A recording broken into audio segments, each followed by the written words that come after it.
According to 3rd century author Julius Africanus, Thallus, a Samaritan historian who was likely alive during Jesus' crucifixion and resurrection, reported concerning the darkness which followed the crucifixion that, on the whole world there pressed a most fearful darkness, and the rocks were rent by an earthquake, many places in Judea and other districts were thrown down.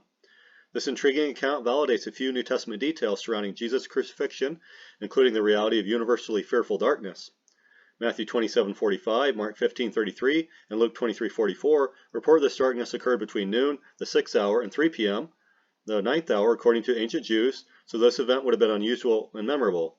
Thallus also agreed, a notable earthquake identical to the one described in Matthew 27:51-54 shook Jerusalem in coordination with the worldwide darkness.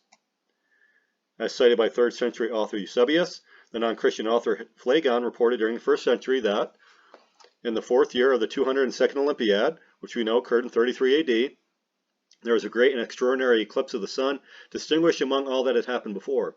At the 6th hour, noon, the day was turned into dark night, so that the stars in the heavens were seen, and there was an earthquake in Bithynia, which overthrew many houses in the city of Nice. According to Julius Africanus, Phlegon records that, in the time of Tiberius Caesar at full moon, which is Passover, there was a full eclipse of the sun from the 6th to the 9th hour. Phlegon said, as documented by 2nd century historian Tertullian, that the greatest eclipse of the sun, it became night in the 6th hour of the day, so that the stars even appeared in the heavens. There was a great earthquake in Bithynia, and many things were overturned in Nicaea.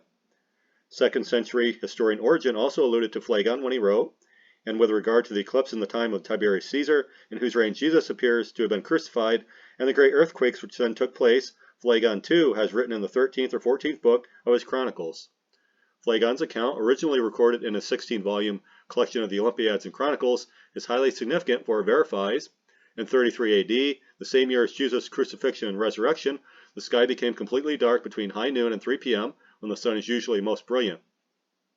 He also testified, a great earthquake occurred in the region surrounding Jerusalem. Each of these details precisely mirror and strongly support the New Testament's historical accuracy. While Phlegon, as a non-Christian, tried to explain away the strange daytime darkening of the sky as a solar eclipse, we know, based on modern science, this could not have been the case, for Passover occurs only when there is a full moon.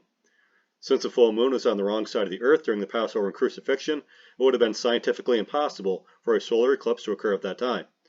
So Phlegon's record appears to inadvertently verify the supernatural sky darkening and great earthquake which the New Testament affirms struck before and after Christ died on the cross. It is important to note Tertullian's claim of unprecedented darkness, commencing at the time of Jesus' crucifixion, was also documented in the Roman archives, which he confirmed were still existing and available for consultation while he was alive during the 2nd century AD.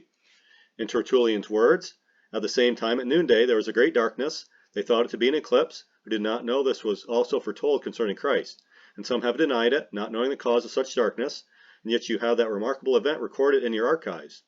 The 3rd century Christian martyr Lucian, who's not the same person as the satirical Lucian from the previous session, likewise noted, look into your annals. There you will find that in the time of Pilate, when Christ suffered, the sun was obscured, and the light of the day was interrupted with darkness. We have no good reason to doubt the reports.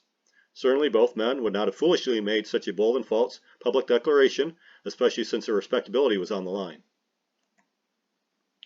As quoted by Justin Martyr, Pontius Pilate, who was in an excellent position to substantiate the facts, reported to the Roman emperor following Christ's crucifixion that, and at the time he, Jesus, was crucified, there was darkness over all the world, the sun being darkened at midday and the stars appearing, but in them there appeared no luster, and the moon, as if turned into blood, failed in her light. And in that terror dead men were seen that had risen, as the Jews themselves testified, and the fear of the earthquake remained from the 6th hour of the preparation until the 9th hour. This thoroughly intriguing written account from one of the primary individuals connected with Jesus' crucifixion confirms historical reality of the supernatural darkness, an earthquake following his crucifixion, as well as the truly miraculous rising of dead men following his resurrection. Related to these events, it's significant to realize professional geologists have verified with field studies a large earthquake did indeed shake Jerusalem at the time of Jesus' crucifixion, while respectable sources such as Noah have demonstrated a notable earthquake destroying the temple really did occur in 33 AD. In addition to the Gospel writers and other sources mentioned in this session, the darkness has also been reported by Philippon, Malalas, and Maximum Deo.